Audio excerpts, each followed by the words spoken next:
Bom, eu vou partir de um ponto de vista um pouco inusitado, porque Marco e todos os meus colegas e analistas com quem eu converso dão como ganha a eleição de Lula. Todos. Ninguém duvida sobre isso. Eu duvido. Meu ponto de vista, nada está decidido.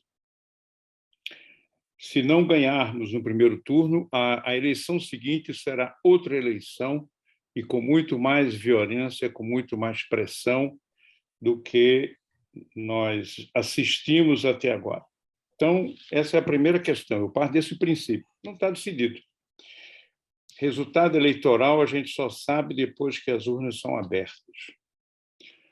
Independente disso, veja, isso significa que eu penso um cenário Lula e penso um cenário Bolsonaro. Agora, independente de qualquer que seja, eu tenho algumas coisas que vão persistir na sociedade e esses fenômenos todos que nós vivemos é um pouco a expressão desses fenômenos um pouco mais profundo do que a superfície da nossa conjuntura, que alguns denominam de crise civilizatória, outros denominam de declínio do Ocidente, enfim. O fato é que, no Brasil e no mundo ocidental, Estados Unidos e Europa compreendido como centro, há um processo de crescente decrescimento nas ciências, veja bem, crescente descrença, né? Um crescimento da descrença na ciência, nas instituições democráticas e na modernidade. Ou seja, descrença em relação à laicidade, em relação à racionalidade. Eu tenho acompanhado muito discursos, estudado um pouco discursos de bolsonaristas, e fui assistir o filme Matrix para poder entender um pouco melhor como é que essas pessoas raciocinam, porque não são pessoas simples, são professores universitários, doutores, cientistas de alta escolaridade que fazem um discurso absolutamente extraordinário. Médicos, químicos, engenheiros, inclusive cientistas sociais.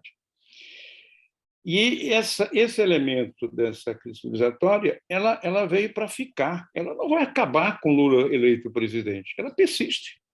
Esse componente persiste no mundo inteiro. Veja bem, né? E com dois elementos internacionais muito importantes. Uma recessão econômica brutal que virá no próximo ano. E a segunda é a retomada do crescimento da extrema-direita, com a vitória na Itália e a provável vitória nos Estados Unidos nas eleições parlamentares. Então, esse processo que está por detrás de tudo isso, ele vai persistir qualquer que seja o vencedor. Assim como, do ponto de vista nacional, a polarização. Veja bem, a polarização vai persistir, ou seja, um personagem novo surgiu na sociedade brasileira, que é o conservadorismo, que é a direita.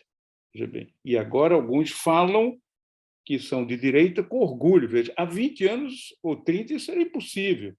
Se procurava alguém que se proclamasse de direita nesse país, se encontrava 2 ou 3 gatos pingados. Veja bem, e, em geral, não eram líderes de grande expressão. Hoje, não. Hoje, a direita é alguma coisa que se apresenta como competente, como íntegra, como eficiente e asseguradora, veja bem, que dá respaldo à insegurança que cresce, entendeu? Como resultado da globalização, das inovações tecnológicas relativamente rápidas, e na realidade não relativamente, mas muito rápidas, que nós temos conhecido nos últimos 25 anos. Então, esse sentimento de insegurança, de ansiedade, a direita tem uma resposta, a esquerda não tem. Veja bem. Ao mesmo tempo que essa direita aparece estruturada, a esquerda é absolutamente desestruturada nesse país. Aliás, é difícil saber qual é a esquerda desse país. Ontem eu morria de rir com o padre Pokémon dizendo que a Soraya era de esquerda, entendeu? Ele dizia, eu sou de esquerda, não sei o que. Aí estava lá a Soraya, coitada, incomodada com essa coisa que ela não gosta. Mas a esquerda desfacelou-se. Nós não temos mais, cara. Veja bem, não existe. O que existe é... Porque a esquerda, em grande parte, não compreende o que é que está se passando no mundo. Não compreende. Veja bem. E não me venha com fulano Beltrano dizendo que ele explica, porque não explica. Veja bem, eu não conheço hoje nenhum discurso estruturado, competente, contemporâneo da esquerda brasileira. Zero. Não conheço nenhum. Veja bem, que consiga me dizer efetivamente quais são as portas de saída. Ainda mais que o universalismo das utopias estão dando lugar do singular para o plural. Eu não tenho mais uma utopia, eu tenho diversas. E cada utopia, na sua fragmentação, com sua, digamos assim, narrativa e com sua legitimidade. Acabou o mundo do universal, começou o mundo do pluriverso. Veja bem. E para esse mundo pluriverso, a esquerda não tem absolutamente nenhum instrumento de discernimento, de enfrentamento sobre isso.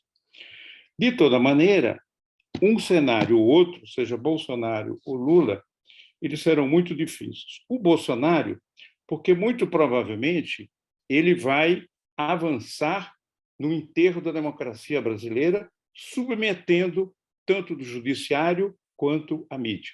E depois desses dois, que foram os grandes resistentes até agora, nós não teremos mais nada. Portanto, a morte da democracia é a tendência mais importante na vitória do Bolsonaro. Por outro lado, na vitória do Lula, eu vou ter um governo extremamente difícil. Veja bem, eu tenho uma recessão econômica apontando, eu tenho uma finança pública absolutamente destruída e eu tenho um aparato do Estado fragmentado, veja bem, e repleto de elementos de extrema-direita dispostos a boicotar o próprio governo. Veja bem. Né? E com oposição acirrada no Congresso, porque a maioria desse Congresso que vai vir será ainda uma maioria conservadora. Ou seja, todos os fatores desfavoráveis a um governo que possibilite superar, digamos assim, essa grande crise que nós vivemos. Então, eu não quero me prolongar mais, porque eu estou aprofundando o pessimismo do Marco Aurélio, e eu quero escutar meus outros colegas que talvez tenham umas ideias um pouquinho mais, digamos assim, alentadoras do que essas que eu partilhei rapidamente com vocês. Obrigado.